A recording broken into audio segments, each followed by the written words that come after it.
Hi, Steve. Hey, Jim. Quick question for you before we get started today.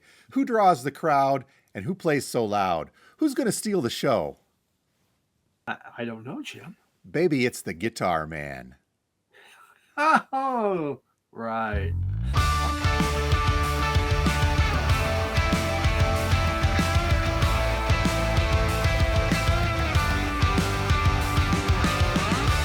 And welcome once again to Two Guys Talking About Records, a vinyl community podcast where each week we two guys get together and we talk about records. I want some bread now. How about you? Exactly. We're not, but maybe we'll talk about the guys who get the chicks. There we go. My name's Jim and I own a record store. And I'm Steve, a record collector. Steve, it has been kind of a whirlwind week. We're already here in the middle of March, for crying out loud. Our bracket, by the way, is still rolling along. We're headed into the, I don't want to say Final Four because that's a copyright, but let's call it Four Final. Okay, for final. No surprises this week for those that have been following and or betting. I would imagine. Yeah. So no surprises, but I think things are going to heat up when we get to those the last four albums. Yeah. It's been kind of, again, we're talking this crowd that watches that, or at least does surveys, likes classic rock. They do, and we'll try to refine things based on that a little bit. We'll see what happens, but I'm having fun with this. And we actually got a little more votes, I think, than we did on the first week with the 16 albums. Yeah, definitely. It's picking up. People are getting more passionate about which one they want. I just kind of think about everything. All the new stuff I generally show has nothing to do with what our viewers listen to. Well, that's all right. We're introducing some new stuff. You're opening some horizons while I just drag us backwards saying, look what I found a vintage copy of. Yeah. So before we get to that, and obviously we're going to talk about guitar players, our favorite guitar players, some of the most influential guitar players of all time. And we'll talk about that coming up in a little bit. But first, being the VC podcast that we are, we do like to talk about those pickups. And Steve, you got new stuff this week too, right? And yours? I did, and I got package from Radio Wasteland, and that's all I got for the week. That's it. Now, last week, for all those who started the betting pool of Jim showing a record album, and will Steve get it? I know that was a big betting pool happening there. Yep. And for those that bet that Steve would get it, yes, there's the Bob Mould album. So congratulations for all those that bet that I would buy this. That was kind of a safe bet. For those who did not bet that way, well, you're an idiot. So the big question is what do you think of it? It's very good. It's really, he has some softer stuff, almost, acoustic type, especially on side 2. Side 1 just comes out and rips. Yep. And, it's he's a heck of a guitar player. Yes. And it shows. And there is, Bob Mould has his style that definitely is Bob Mould's style. And it shows on here. But he does soften it up. I especially noticed on side 2. So well, that happens with age, doesn't it? A little bit, maybe. I would have to agree. One quick question to follow up on the Bob Mould. We did have a comment on YouTube on the video side where we talked about. I think I mentioned it. It was no offense to either, but Bob Mould is kind of like AC/DC in the fact that it's a reliable sound that you get from one to one. There was a comment that said that person hated when bands do that. I kind of agree, but I kind of disagree because I can compare the likes of AC/DC or Bob Mould giving us this thing. It's a little bit different every time. Maybe he's softening it a little bit, like you said on this new one, versus somebody like Rush, who have gone through so many damn changes over their 50-year history, where it's, sometimes you like it, sometimes you don't. Whereas something like AC/DC, it's the AC/DC. So if you like it, you like it. If you don't, you don't. There's no kind of peak and valley with what you feel are the lean years of a band with their experimentation. Yeah, it's fine with experimentation. Sometimes, you have this album you bought and it's great and you just love, you can't wait for the next one. And then they come in and it's totally changed up and you're just scratching your head. Now, maybe years down the road, you're going to say, that is a great album. But at the time, you wanted to hear what you had already, what you really, really loved. And I guess if you go 20, 30, 40 years still sounding that way, I can get it. But an AC/DC fan, they're not looking for experimentation. They're going to come out with that long overdue reggae album. Yes. Well, We're what doing else? prog, AC/DC prog rock. Yes. You had the one official pickup this week in that package from us, but there was another one Yeah. thrown in for Yes. shipping purposes. And so for the theme here, George Barnes was put in there as a stiffener. And I played this because it's actually a very clean copy because the shrink's still on it. Obviously, no one really cared when they bought it. But this is interesting. George Barnes was born in like 1921. By age 12, he was out going through the South with bluesmen. And he's a white guy, but he was out with Big Boo Brunsey in the 30s, mid 30s, Wow. going around at age 12. In 1938, he recorded with one of the bluesmen, and he is the first person to put an electric guitar on an album. Really? Yes. Yes. So, after he got drafted in the war, then after the war, he began doing his own. He became he led the orchestra. I think for NBC, it might have been on theirs. He would do guitar solos for that. For a couple of their quiz shows that they had, and did his own albums. He had one band that had I think 12 guitars. It was called the Guitar Band, something like that. So he did a lot. Now, this album, well, it's not even in Discogs, first off. So it could be $1,000 album if it Oh, was. man. It could be. But when he does Singing in the Rain, Jeepers Creepers, yeah, Too Marvelous for Words, Picking Plenty. Yeah. Oh, yeah. Well, It's for cool. those of you curious, a little behind the scenes here, when I send Steve packages every couple of weeks or so, this one, I know he wanted to get the Mould and there wasn't anything else in the waiting. So I threw that in there and I thought, well, I better just throw something else in because I don't want to send one record in the pack. It makes it a little stronger to mail it. We talked about shipping before. So I ran to the dollar room and I just kind of grabbed something that I thought looked interesting. I knew we were going to be talking about guitarists and tossed it in there. And so inadvertently out of the dollar room, I gave you one of the rarest albums in the world. It's not even in Discogs.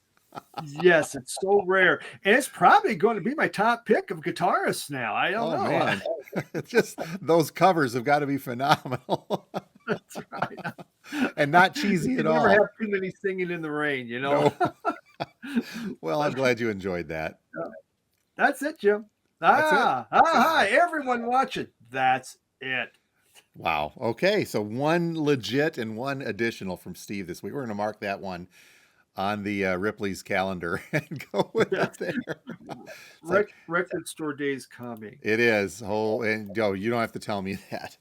So my pickups this week, interesting. I only have 4, and they are. I guess since you were lacking in that this week, I'll go the diverse route and get things from total opposite ends of the spectrum just to show off.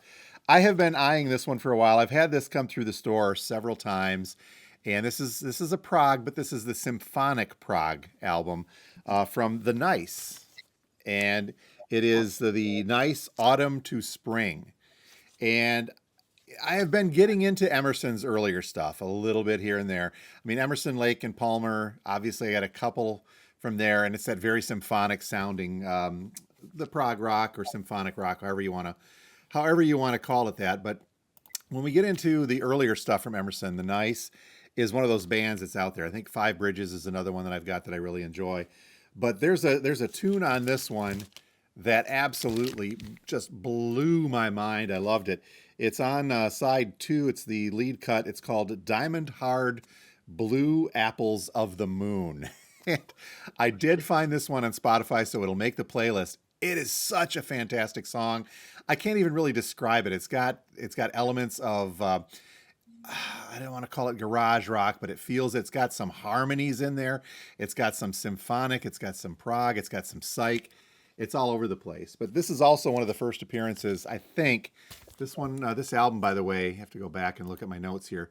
1973. So this, I'm trying to think of where this falls into Emerson's discography before and after, and he'd been working with a lot of different folks as well. But this has got the song America on it, very recognized. That one that one goes through here, but that started as nice, and then it made its way onto Emerson, Lake and Palmer. I think like their live albums, they just do a fantastic version of that. But very cool. If you've not heard this, I'll put that in the playlist so you can hear at least that song again. Diamond Heart, Blue Apples of the Moon is one of my favorites of the current time here. So that song was nice. Very nice. Nice. Okay. So you got it. Let's switch over. Hey, talking about guitarists, how about Leslie West? And another one that's been in and out of the store several times, and I finally decided to pluck a copy for myself, is this the West, Bruce, and Lang Why Don't Ya album. This one is also 1972, so we go back a year. Leslie West and Corky Lang of Mountain, if you want to call this a super group, they bring in Jack Bruce from Cream on bass on here. And it's got some real harder blues rock happening on here, with a lot of just, it's I don't want to call it Southern rock, but it's just great blues rock from the early 70s. With the blues infusion, I think, of Bruce in there with kind of the harder rock really kind of carries West down a bit to that blues level. But another one with some great harmonies on a couple, Why Don't Ya is on here, title track. There's some great stuff on here that I really enjoy. Okay. Next, let's go. I should have mixed this up and gone back to the symphonic side of things. How about Paul Winter and the Winter Consort and their song Icarus, or their album, rather, Icarus. Now, this one is from 1972 as well. Discogs calls this, it's under the genre of jazz, classical, folk, world, and country, but then they go so far as to narrow it down into contemporary jazz. I would put this kind of in the, it's jazz, but it's more psych jazz than anything from the early 70s with Winter.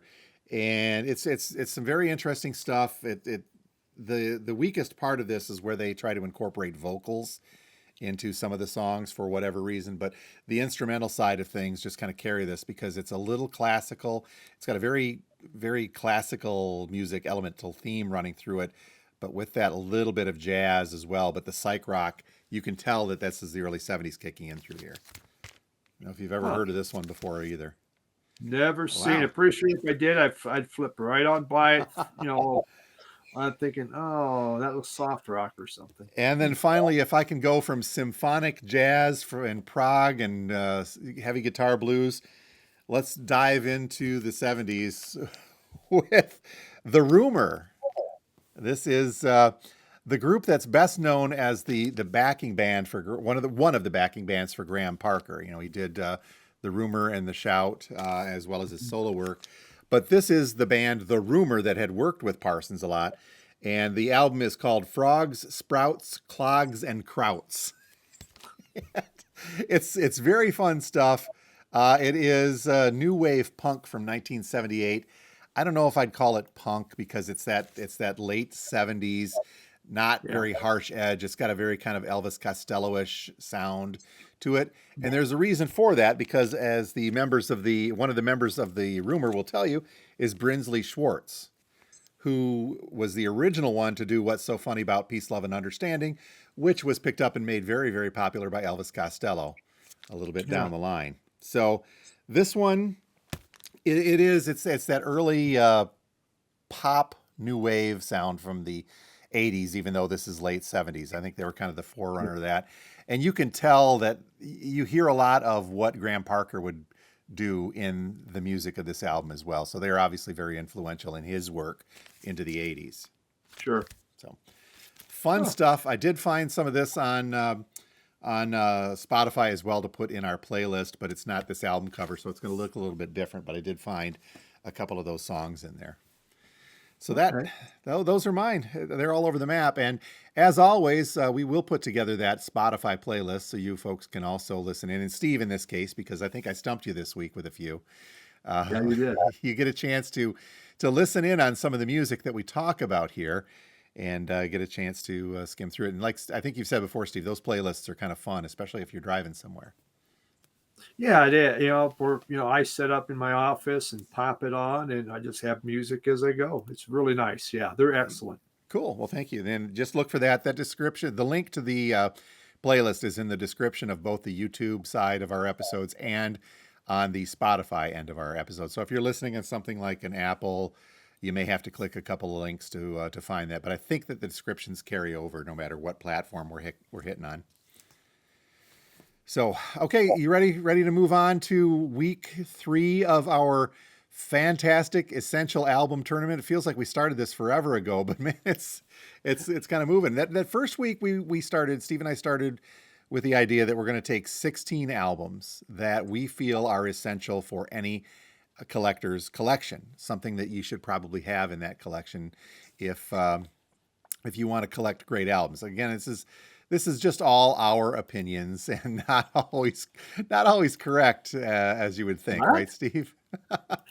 Our opinions are always correct. It's the rest of the world that has issues. There we go. Well, I'm going to call up our bracket here. We started with these 16 albums, and there were a couple in that first week that were close. There were some that were just blown away. This week, as we narrow down from 8 to 4 essential albums, there is absolutely zero competition, it feels like, between some of these. Some of the ones that we chose in the first 16, the first round, we had our reasons, and they were good albums. They were influential albums. They're ones that we thought were important, but not to everyone.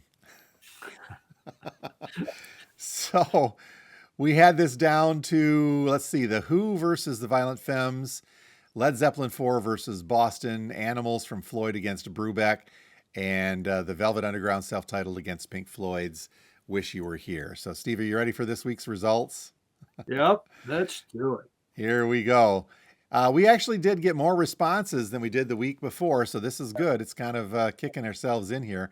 Always fun. So bracket 1 this week found The Who and Who's Next going up against the Violent Femmes self-titled, one of a couple of my picks. By and large, I think this was the biggest margin. The Who, 78.3% of the votes to the Violent Femmes, 21.7%. And that's the classic rock side of things really shining through, I think you mentioned. Mm-hmm. Definitely. Your side, no surprise here, but this one was a lot closer than anything else this week. And that's the Zeppelin Boston. Why don't you cover that one? Yeah, let me pull up my thing here. Led Zeppelin. I had Led Zeppelin 4 against Boston's self-titled album. And it was a big Boston did score 36.1%. Yep. So there are some, because to me that's a perfect album. But Zeppelin came in at 63.9. So again, the classic rock side kind of goes. Well, Boston's classic rock in there too, and I think that's probably why that was a lot closer. Yeah. So. Yep. Okay, the second bracket, narrowing us down to these 4. Pink Floyd, Animals on my pick, going up against my pick of Dave Brubeck, Time Out. Not close by a long shot, but a little bit, Brubeck did a little bit better, I think, than the Violent Femmes did. But this all had to do with the initial draw on that first week that put Brubeck up against Pink Floyd. But Pink Floyd's Animals stands out 74.7% to 25.3% of the votes. So Pink Floyd Animals moves on. And what's really interesting is on mine is the exact same people voted the exact same way because it is the exact same result. This identical. Yes, the Velvet Underground, self-titled Velvet Underground, their third album against Pink Floyd's Wish You Were Here. 25.3 versus 74.7. So it's like, okay, everyone went the same way on that one. I think we talked that there really is no surprises this week in the way that we thought that it was going to go, but still it's good to see folks kicking into that. So Steve, here's the bracket for the final 4, the 4 final, I don't want to get in trouble, the 4 final albums that we feel are essential. And if you feel like making a prediction, maybe we can. But on my side of the bracket, that means that the Who and Who's Next is going up against Pink Floyd's Animals for that final two, one of the final two spots. And your side, Yeah, it's going to be Wish You Were Here up against Led Zeppelin 4. Uh, for all you classic rock fans, good luck. that's going to be a tough one. I mean, both the pairings are good, solid classic rock, except Yeah. you've got two Floyd on opposite sides of the bracket. So conceivably, possibly, this could end up being a what's your favorite of these two Pink Floyd albums final two. Yeah. It could be. And then we'll take the heat about there not being a Dark Side of the Moon in there. Yeah. 'Cause That's where Jim, we'll probably have a write-in campaign. the write-in campaign that Dark Side will rule them all. But I think, as we mentioned each of the past couple of weeks, Dark Side feels like everybody already has that one. So it's essential in the fact that you've already got it, but maybe these would be essential too. So I don't know where to go with this. I mean, Pink Floyd for me, the Animals is such a great album, but I got to say that that's probably going to be a bit of an underdog going up against a powerhouse. One of what I feel is a perfect album in the Who and Who's Next. I would agree. I really think Who's Next can do it. Of course, everyone's betting. There's the betting starting right now. Go on to FanDuel. FanDuel sponsors us. Oh, they don't. That's why our broadcasts are all turning into betting things. There we go. So I would think that on mine, I really possibly Led Zeppelin over Wish You Were Here. Man, That's a that- toughie that because is- while Led Zeppelin 4, I think, is a great album, I do believe that Wish You Were Here comes close to that. For me, it has a lot of the elements of being that perfect album, like we talked about Yeah. with the Who as well. Everything just kind of flows together so nicely, and it's more of a does. concept album. But Led Zeppelin feels like it may be a little bit more balanced between its rockiness, its very soft side of things, and you name it. And it has the guitar solo segue of Stairway to Heaven. So It does indeed. We'll get to our guitarists here very, very shortly. But folks, this is also your chance to vote in the four final of these. The link to that Google little survey that allows you to vote will be in the description of both the YouTube side of things and on the Spotify side of things. We'll also put that up on our Two Guys Talking About Records Facebook page. I think I've been putting them on our Radio Wasteland socials as well for folks to chime in. So here it is, folks. We're getting down to the nitty gritty. You've got to help us decide of these four albums, which are the two most essential. Your voice counts. Yes. All of them, Steve, as you mentioned in your wonderful segue, have great guitarists rocking out all the way through. They do. Just so They happens do. that Gilmour's in two of them. Uh-huh. Well, it just goes to show the importance of a really good guitar. A lot of rock groups go through a lot of drummers. They may go through a lot of bassists, but a guitarist, I mean, it sets the sound of so many albums when you think about it. I mean, what catches you? Vocals are there, but oftentimes it's that guitarist, and you just go, wow. Wow. For a great guitarist in a great group, it's just part of the overall mix that makes things work. It's sometimes for me, it's tough to really break out a guitarist in a well-rounded group without trying to make it too much of a deal. I think where a guitarist stands out the most is either in some solo work or if they're really more known as a solo-ish guitarist. But we did put some thought to this about who we feel are some of our favorite guitarists, and we'll talk a little bit about why. I've got some stringent criteria as far as what brings up a favorite guitarist for me, Steve. I don't know about you, but for me, it's got a few different things that I'll get into here in a bit. Yeah. I also put a lot of thought, and my criteria was very, very scientific as I looked at different algorithms and stuff like that. And it boiled down to basically this: who do I like to air guitar to? When I put that on, then I just start that's a great guitarist because I want to air guitar, get out of my chair and go. So yeah, this is science. I put science into this one. My Just thought pattern. just make sure that if you air guitar to Pete Townsend, that you're outside and next to a pool and you're not in your record room where you're going to knock stuff over. Start busting up stuff everywhere. Throw my shoulder, throw my shoulder out Windmill, there. yeah. Before we get to our favorites personally and or otherwise here, I don't think that any kind of discussion of great guitarists can launch without really. I mean, we're not going to go back so far as to some of the bluesier greats, although we probably should.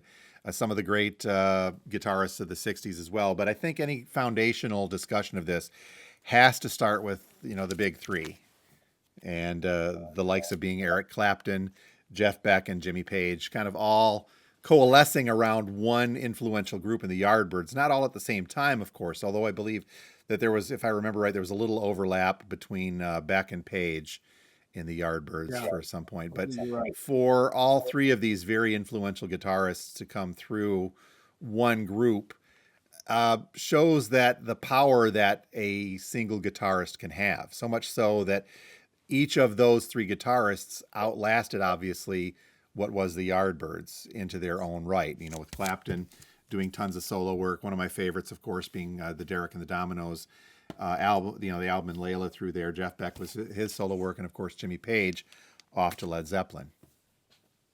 Yeah, I agree. I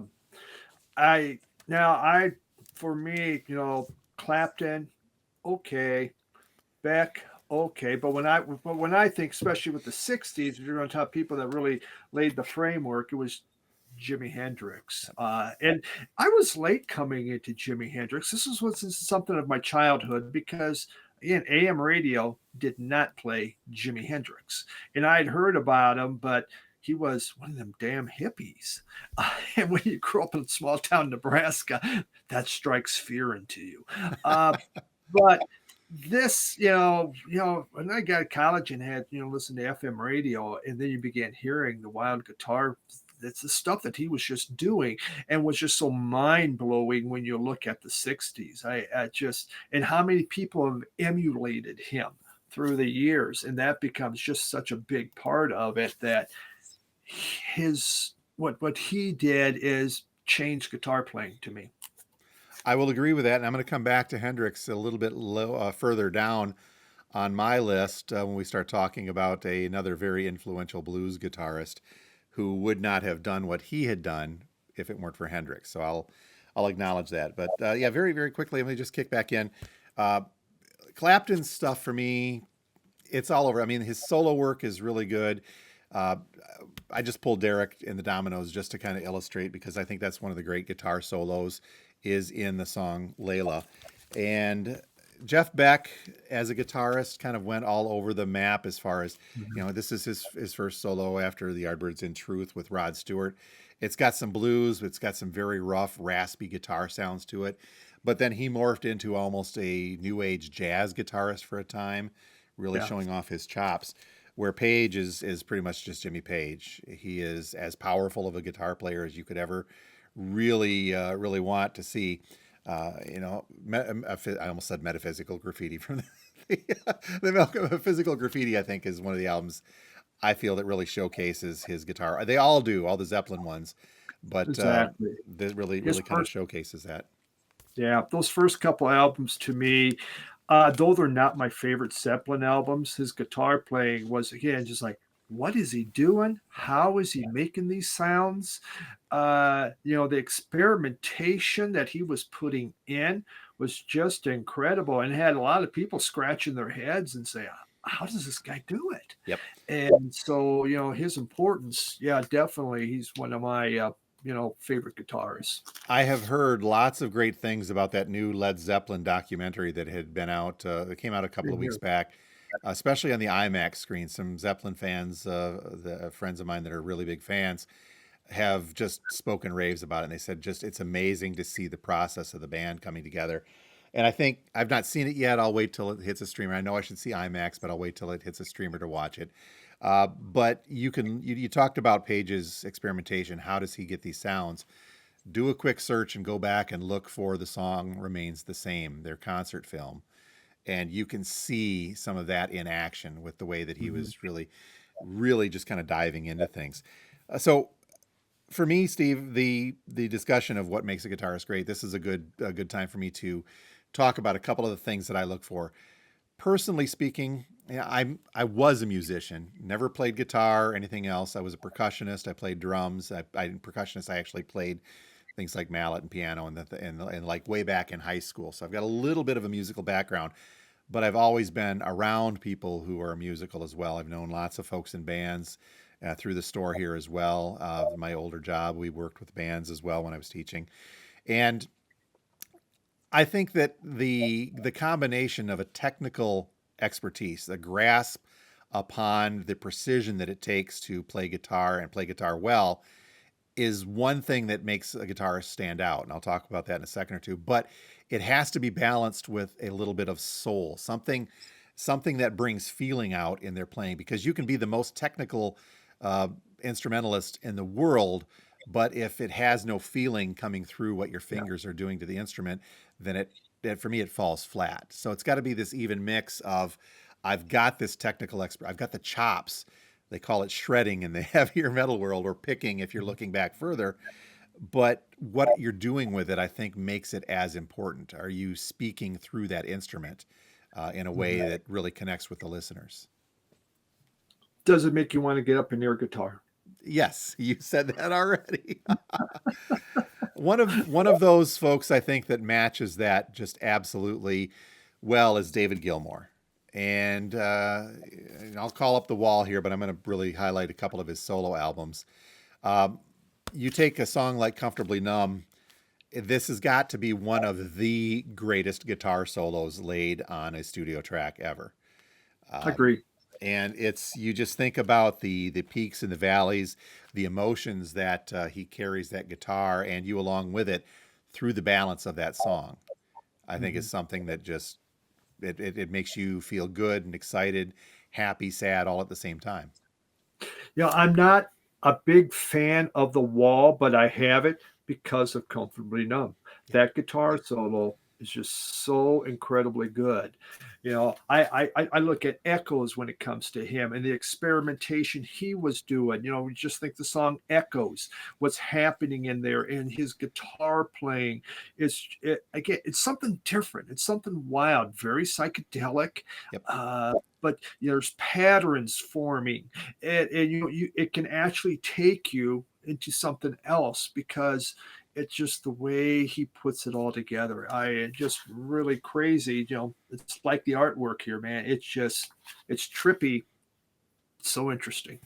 My argument on this too, and I think I mentioned this earlier, where you get a great guitarist like Gilmour, who is part of a great band in the time of Floyd, where everything was cohesive, everybody was working together despite Roger's efforts later on. But for the best part, his guitar work became as much of a part of the band as Mason and Waters and Wright in all of their respective parts did too.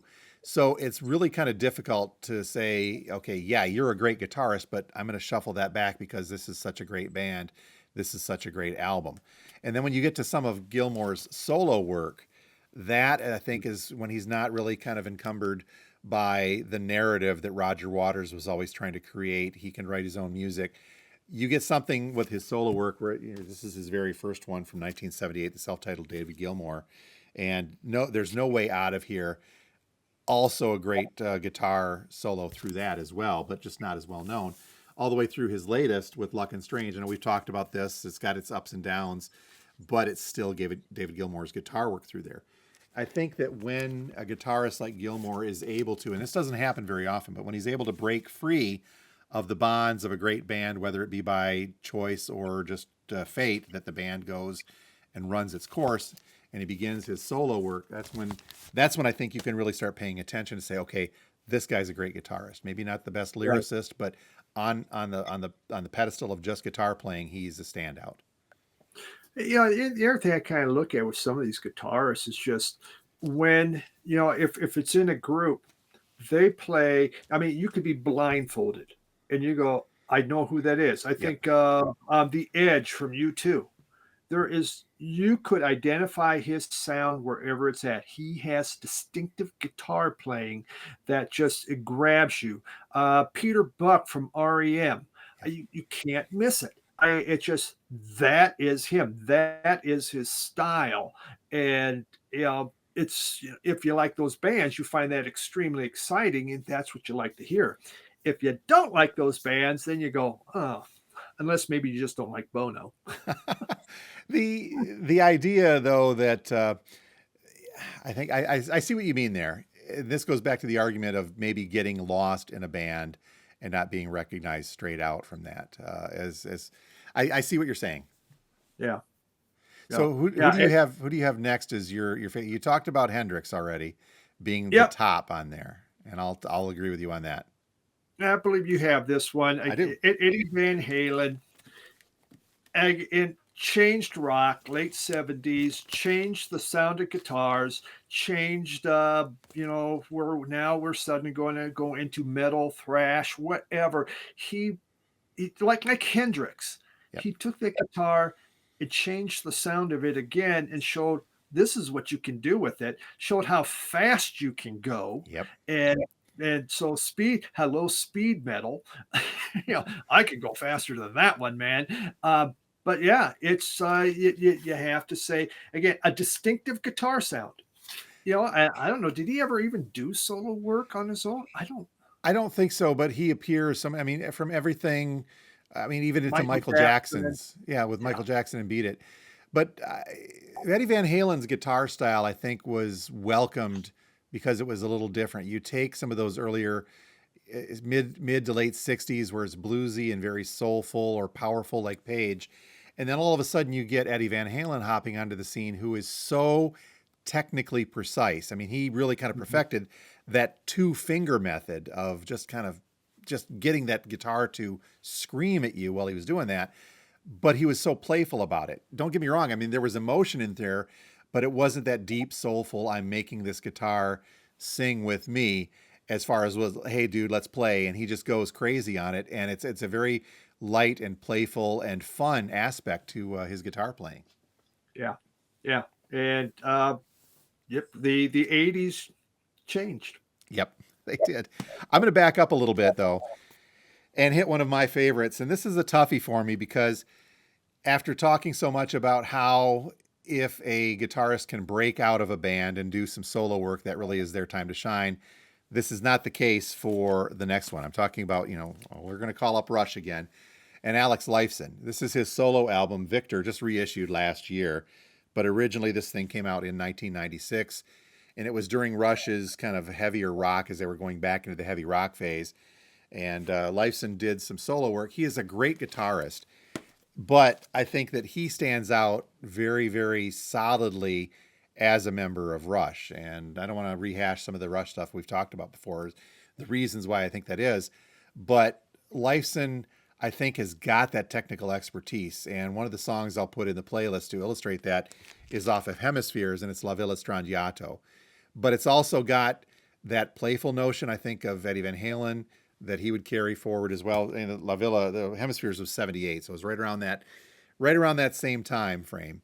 But the technical expertise that comes through in a song and in an album like Hemispheres and a song like La Villa Strangiato or YYZ on Moving Pictures or even Tom Sawyer is followed up with just a great amount of emotion, especially on an album like this, where you get this just absolutely high-end technical expertise followed by some very emotive work being done.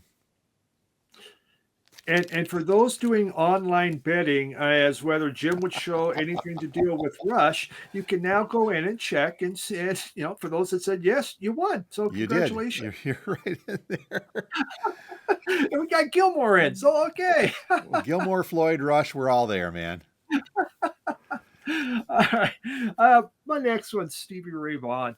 And say, Jim and I, we do have a lot of similar tastes here. Yep. And wow, blues rock, again, changed really what blues rock was from the 70s and made it into his own thing.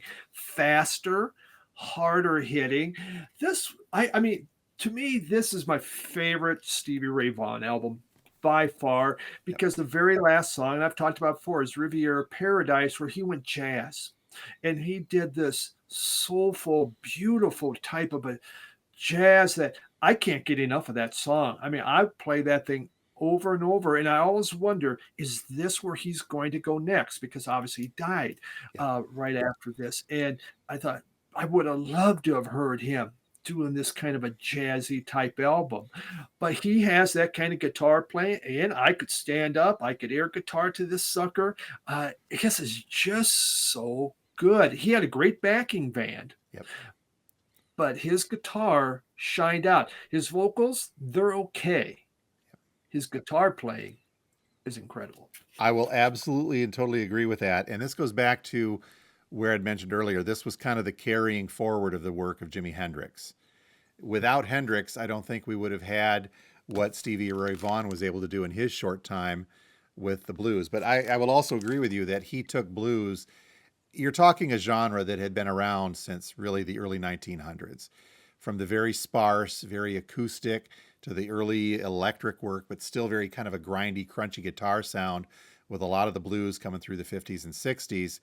And even though, yes, there was some great blues rock, we mentioned Cream and Clapton and the Yardbirds and everything coming through, Vaughn's stuff was a lot different in the fact that he wasn't the first to bring slide guitar into it, but I think he was by far the best to kind of transition to this into a more modern blues, harder rocking sound. Yeah. And again, you mentioned when he passed away too soon. I remember what I was doing. I was working a radio shift at a news station in Marquette, Michigan, when he died. And so, I mean, instantly we get the wire feedback at the time then coming through saying, blah, blah, blah, helicopter accident in Wisconsin, Stevie Ray Vaughan is dead. I'm like, damn, that was wild. But Yeah. Stevie Ray Vaughan, being influenced enough by Hendrix and the like, carrying him forward, I can honestly say that I hear his work in the likes of Samantha Fish and a personal favorite, local favorite here, Larry McRae as well. Both of these folks are just absolutely fantastic blues guitarists in the vein of Stevie Ray Vaughan. You can tell when you listen to some of Fish's work go through here. She has got that slide guitar down. She is technically very, very capable. She's got that emotion that comes through as well. You can see that when you watch videos of her play. I got to see her play locally here in the Tri-City area back in 2019. She played a blues fest down in Freeland, and it's incredible to watch her work. She was a little late, but the same thing, with Larry McRae. He's from Saginaw, Michigan. This is his latest album from a little whiles back called Blues Without You. That same feeling, that same sound. And until you see, and the thing that I've got in common with each of these two is that I saw them play, each of them play live separately. Well, actually, Larry McRae played at the same blues fest as Samantha Fish. He opened up for her that night, but I've seen Larry a couple of other times as well. And for me, seeing a guitarist play and do their thing in front of especially a smaller crowd reinforces my belief that they're a great guitarist, because you can listen to an album and you can kind of envision what Hendrix was doing or how Vaughan was playing, but to actually see them just concentrating and playing through there is something that really, for me, reinforces their power as a guitarist. And I think Sure. both with McRae and Fish, that comes through for me. Mm-hmm. I'm jumping up to Eddie Hazel and Funkadelic. Yes, I sir. mean, talk about someone again that took the guitar in a different kind of direction. And obviously, his solo on Megaran is considered one of the greatest solos ever made. When you talk about the emotion, where they said, "Just we want that song, we want to feel like you just lost someone, your mother died or whatever, and play it like that." And he does. But when you listen to any kind of Funkadelic, which is harder rock than Parliament, it's Eddie Hazel. And it's just that guitar playing he has, and he had some great solo albums also on what he did. But it's a man that does play with emotion. His chops are fantastic, but he was a big part of what made this band great. But also, again, his solo work stands on its own. Very cool. Very cool. I got to toss a couple more in there in that vein. These are, I don't want to say by any means just kind of loose ends, but guitarists that I admire for their work. one of our one of our final four in the tournament, Pete Townsend, and his gets a little bit different. But he is such a powerhouse, at least in his day. He's still trying to. I've seen some recent videos of him playing, and he's still got it, but that shoulder, and I'm feeling it now. It just doesn't go quite like it used to. Yeah. Another one that this hits the fun side of things for me. Maybe a precursor to Van Halen, but not as technically powerful as Joe Walsh. This is somebody who can have fun with a guitar. He gets that little talking guitar moment with the wow, wow. You kick it through Mhm. there. And I know Frampton did some stuff like that too. But, whether it's with the Eagles or his solo work or James, especially with the James Gang, I think Walsh just has fun. And that really adds to the excitement of me enjoying the work, is when I know that somebody is just having a blast with what they're doing. Yeah, that's a good point. Yes. A couple I'll throw in there.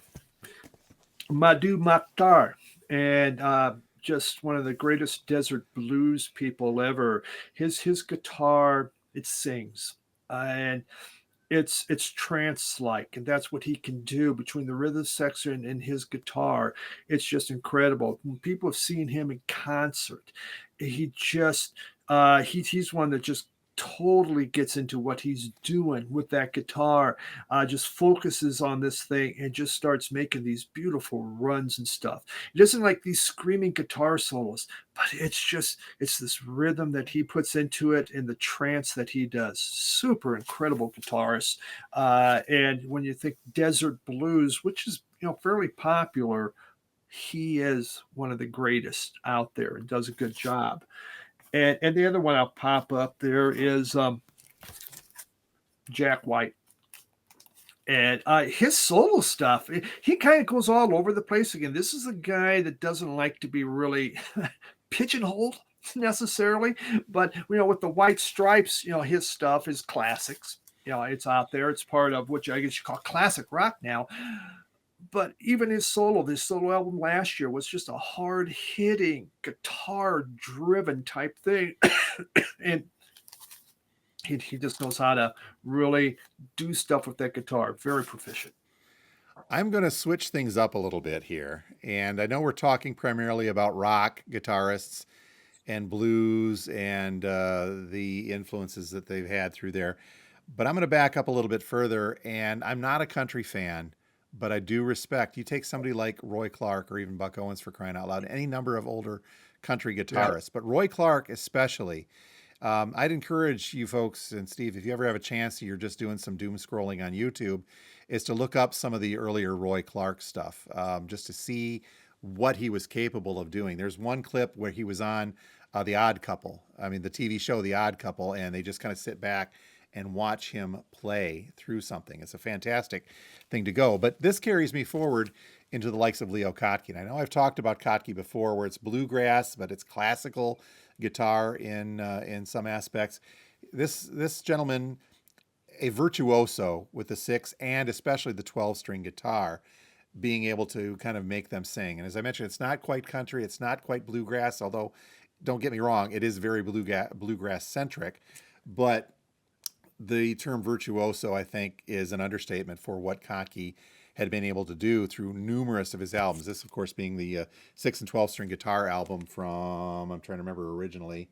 I'm not going to see the year on this, but I've talked about this before. This is such a cool album, and if you're into just listening to guitar mastery, that's a good one to start with. But without Kottke, much like Samantha Fish and Larry McRae, coming from the likes of Stevie Ray Vaughan, who got his chops coming from the likes of Jimi Hendrix, without Kottke, we would not have had the likes of Billy Strings. And he is going to be my current flavor right now. I'm so enthralled with him as a performer. You and I both seen him live as well, fairly recently, his tours last year with Home and Highway Prayer, and you've got the one that I'm missing as well. I'm going to land that eventually, but you can't. And unlike Samantha Fish and Larry McRae, where I was able to see them in a more intimate setting, it was Pine Knob for me seeing Billy Strings. But even then, you can still tell the technical mastering that he has over his guitar,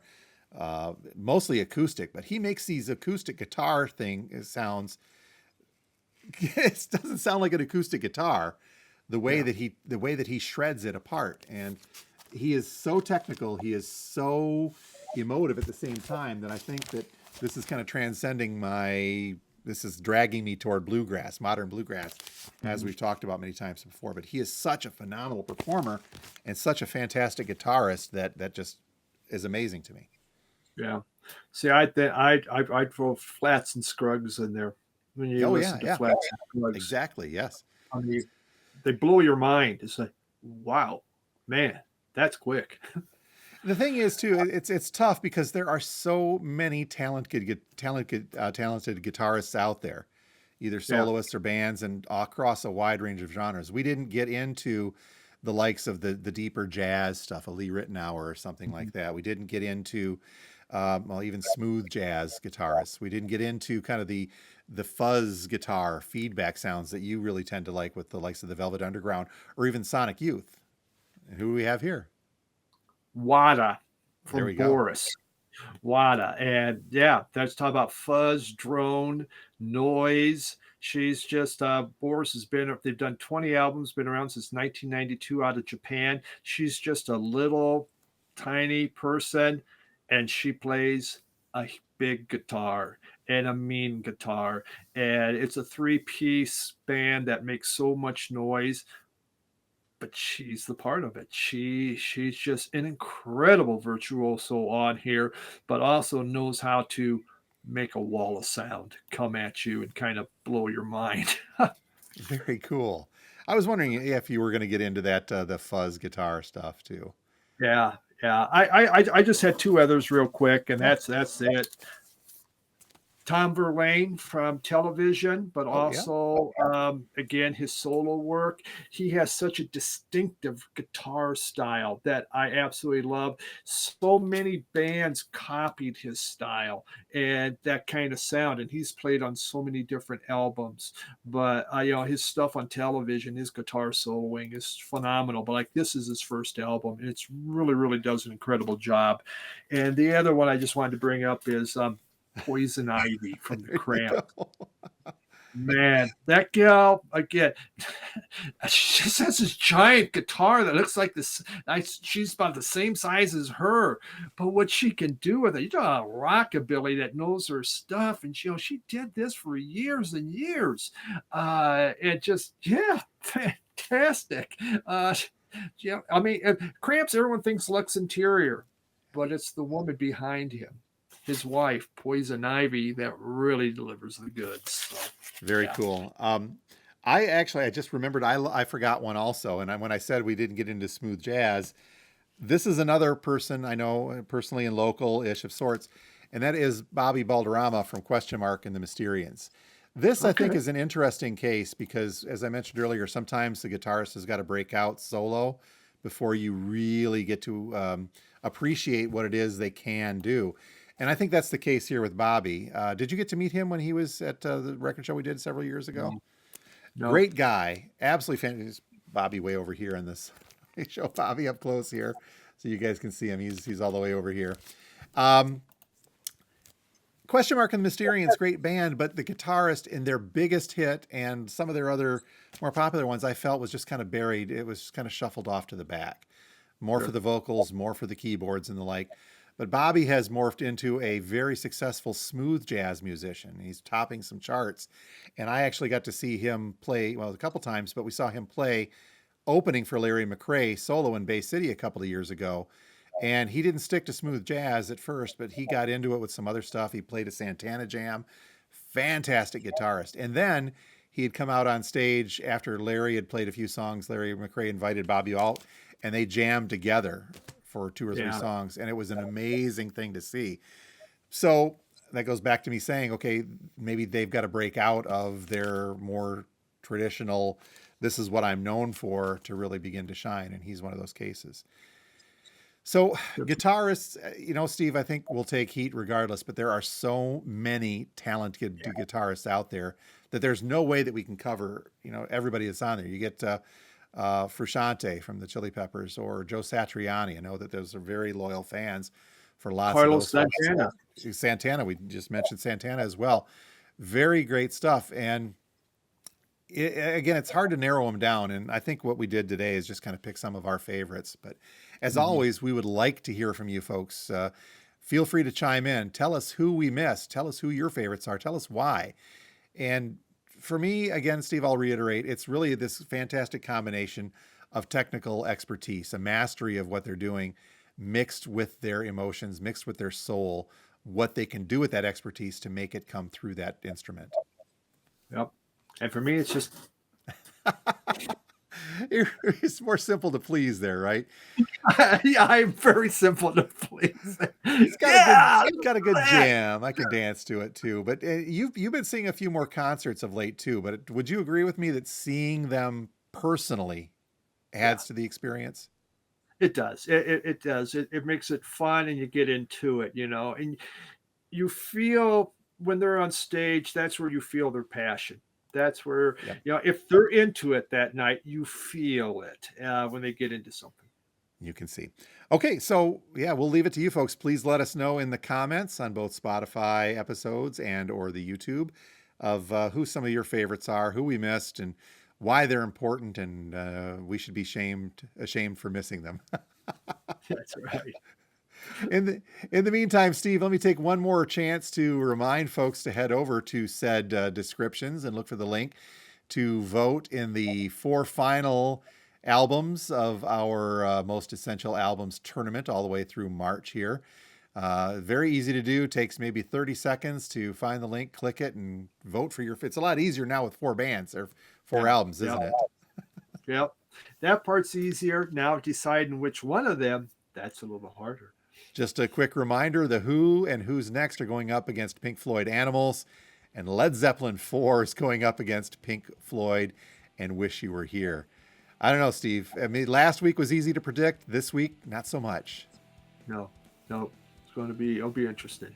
We'll see where it falls. And by all means, make sure that you are subscribed and check out Steve's channel too. We haven't plugged that in a while.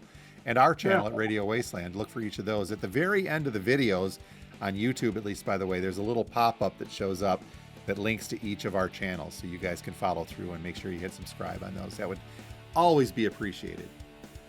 Always enjoyable to have you. Drop a comment. Steve Carlson Vinyl Community. There's some other Steve Carlsons out there, believe it or not.